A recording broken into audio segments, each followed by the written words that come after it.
ہم قصص القرآن میں سے غزوہ تبوک کی ایک سٹوری پڑھیں گے۔ سورہ توبہ میں آیت نمبر 106 اور آیت نمبر 118 میں اس کا ذکر ملتا ہے، اور صحیح بخاری اور صحیح مسلم میں ڈیٹیل کے ساتھ کعب بن مالک کی روایت نقل کی گئی ہے۔ صحیح بخاری میں 4418 نمبر ہے اور صحیح مسلم میں 7016 نمبر ہے۔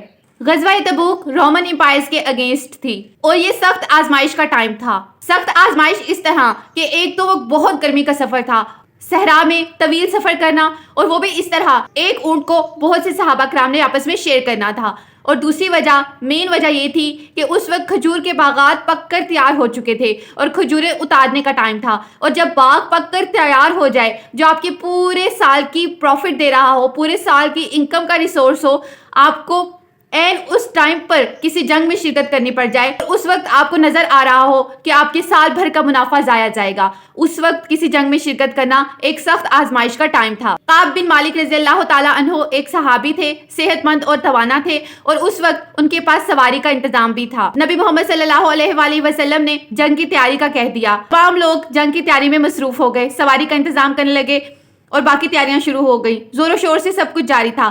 کعب بن مالک اس وقت سستی میں آ گئے، انہوں نے سوچا آج نہیں کل میں تیاری کر لوں گا، سفر لمبا اور طویل ہے، قافلہ آہستہ آہستہ جائے گا، میں پیچھے سے بھاگ کر ان کے ساتھ مل جاؤں گا۔ یوں سوچتے سوچتے قافلہ روانہ ہو گیا۔ کعب بن مالک نے ابھی بھی سوچا میرے پاس بہت ٹائم ہے، میں مل جاؤں گا ان کے ساتھ، میں کل تیاری کر لوں گا۔ آج کل کرتے کرتے اتنے دن گزر گئے کہ اب گمان ہونے لگا کہ اب تیاری کر بھی لی تو وہ قافلے کے ساتھ نہیں مل سکیں گے۔ جنگ میں بہت سارے لوگ شریک تھے کہ ان کا ایک رجسٹر میں نام لکھے جانا ناممکن تھا، لیکن چونکہ کچھ خاص لوگ نظروں میں رہتے ہوتے ہیں اور ان کی ایبسنس کا ہمیں بہت جلدی پتہ چل جاتا ہے، تو نبی محمد صلی اللہ علیہ وآلہ وسلم نے کعب بن مالک کی ایبسنس کے بارے میں سوال ضرور کیا۔ غزوہ تبوک کے لیے قافلہ پہنچ چکا، 50 دن گزر گئے، یہاں تک کہ نبی محمد صلی اللہ علیہ وآلہ وسلم کی واپسی کا اعلان ہوا۔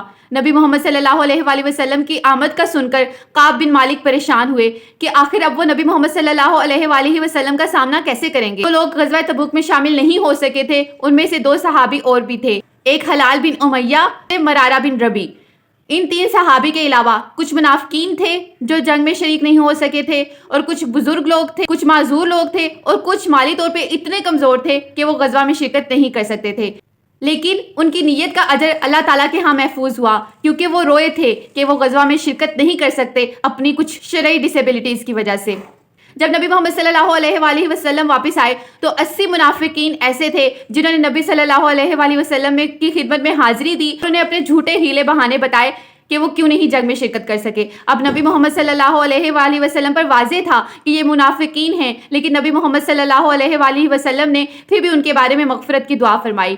کعب بن مالک تک یہ خبر پہنچ چکی تھی، لیکن کعب بن مالک جھوٹ نہیں بولنا چاہتے تھے۔ انہیں کچھ فیملی ممبرز اور کچھ فرینڈز نے یہ مشورہ دیا تھا کہ تم کوئی بہانہ کر دو تاکہ تم بچ جاؤ نبی صلی اللہ علیہ وآلہ وسلم کی ناراضگی سے، لیکن کعب بن مالک نے کہا کہ اگر میں جھوٹ بول لیتا ہوں تو میں وقتی طور پر نبی کی صلی اللہ علیہ وآلہ وسلم کی ناراضگی سے تو بچ جاؤں گا، لیکن اللہ تعالیٰ تو جانتا ہے سب کچھ، وہ تو ہمیں دیکھ رہا ہے، وہ تو ہمارے دلوں کی نیتوں سے بھی واقف ہے، میں اس سے کیسے بچوں گا؟ اور الٹیمیٹلی اللہ تعالیٰ وحی کے ذریعے نبی صلی اللہ علیہ وآلہ وسلم کو بھی خبر کر دیں گے، تو اس طرح جھوٹے بہانے سے تو میرے لیے ہلاکت ہے۔ چنانچہ کعب بن مالک نے پختہ ارادہ کیا کہ وہ نبی صلی اللہ علیہ وآلہ وسلم کو سب سچ بتائیں گے۔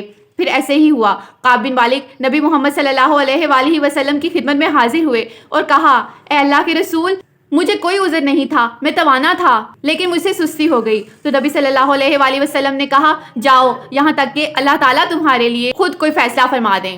یہاں ہم سورہ توبہ کی آیت نمبر 106 دیکھ لیتے ہیں، جس کی اردو ٹرانسلیشن کچھ اس طرح سے ہے، اور کچھ اور لوگ ہیں جن کا کام اللہ کے حکم پر موقوف ہے، یعنی ان کے بارے میں ابھی فیصلہ ہونا ہے، انتظار کرو اور دیکھو کہ کیا حکم ہوتا ہے ان کے بارے میں۔ اور کچھ اور لوگ ہیں جن کا کام اللہ کے حکم پر موقوف ہے، چاہے ان کو عذاب دے اور چاہے ان کو معاف کر دے، اور اللہ خوب جاننے والا اور حکمت والا ہے، یعنی یہ میٹر اب پینڈنگ میٹر بن گیا، یہاں تک کہ نبی صلی اللہ علیہ وآلہ وسلم نے حکم دے دیا کہ کعب بن مالک کے ساتھ بائیکاٹ کر دیا جائے۔ یہاں پر بہت سارے فیملی اینڈ فرینڈز جو کعب بن مالک کے ساتھ تھے، انہوں نے اتنی ملامت کی کہ تم نے سچ کیوں بولا، تمہیں جھوٹا بہانہ کر دینا چاہیے تھا تو تم اس ناراضگی سے بچ جاتے۔ یہاں تک کہ کعب بن مالک فرماتے ہیں کہ مجھے اتنی ملامت کی گئی کہ میرا ایک دفعہ دل کیا کہ میں واپس لوٹوں اور نبی صلی اللہ علیہ وآلہ وسلم سے جھوٹا بہانہ کر لوں، پر اللہ تعالیٰ کے ڈر سے انہوں نے ایسا نہیں کیا۔ نبی صلی اللہ علیہ وآلہ وسلم اور تمام صحابہ کرام نے سوشل بائیکاٹ کر دیا کعب بن مالک سے۔ یہ کوئی عام سی بات نہیں تھی،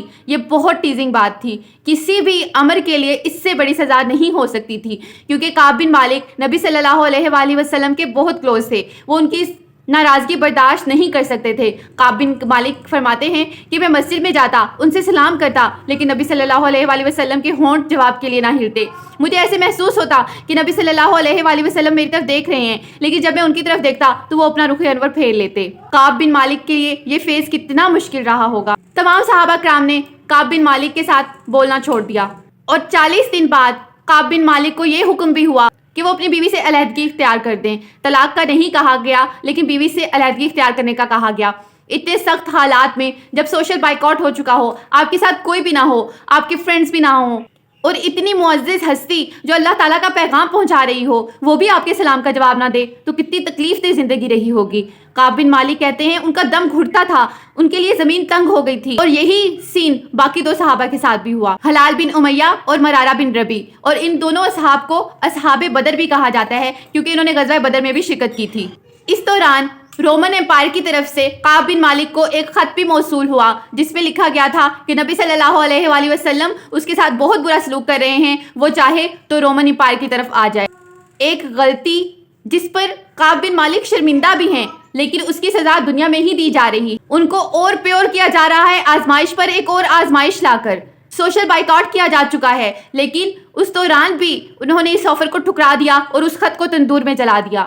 وہ چاہتے تو رومن امپائر کی طرف چلے جاتے اور اپنی دنیا سنوار لیتے، لیکن انہوں نے ایسا پہلے ہی نہیں کیا۔ وہ تو شروع سے ہی اللہ تعالیٰ کی رضا چاہتے تھے۔ خطا ہو گئی، غلطی ہو گئی، لیکن ازالہ ممکن تھا اور وہ ازالہ کرنا چاہتے تھے۔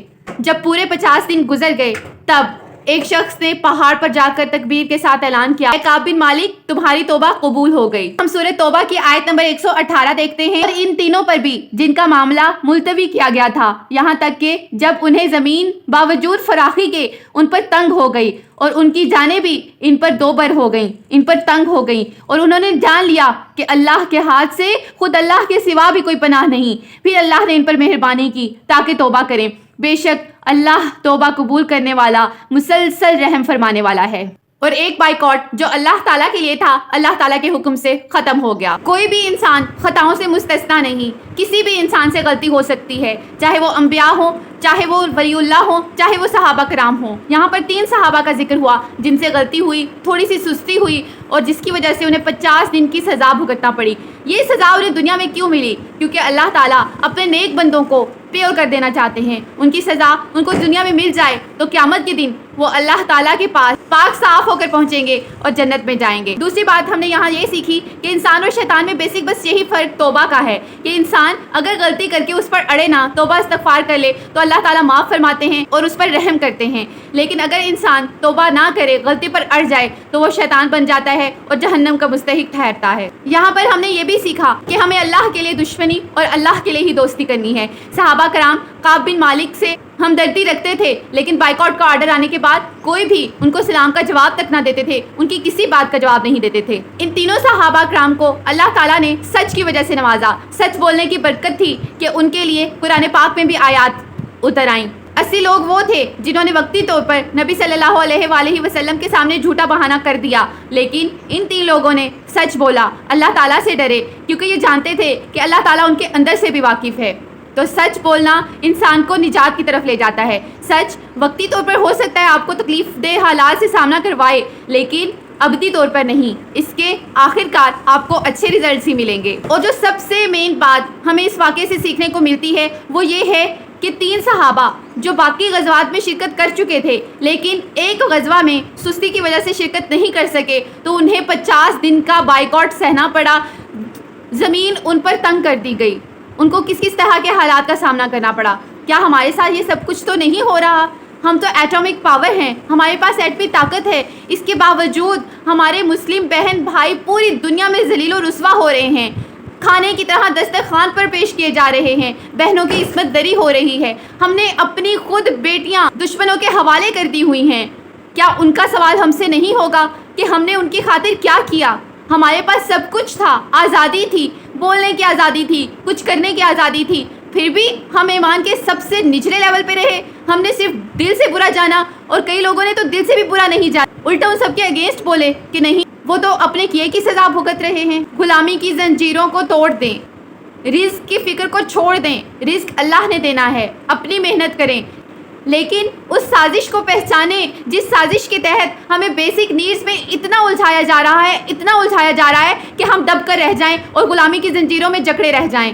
اپنی آزادی کے لیے بولیں, مسلم امہ کے لیے بولیں جو آپ کو پکار رہی ہے, تاکہ ہم اللہ تعالیٰ کے غضب سے بچ سکیں اور یہ دنیا ہم سے تنگ نہ ہو. اللہ تعالیٰ ہمیں سچی توبہ کی توفیق دیں, ہمیں سچ بولنے کی توفیق دیں, ہمیں قرآن پاک پڑھنے, اس کو سمجھنے اور اس پر عمل کرنے کی توفیق دیں. آمین. السلام علیکم ورحمۃ اللہ وبرکاتہ.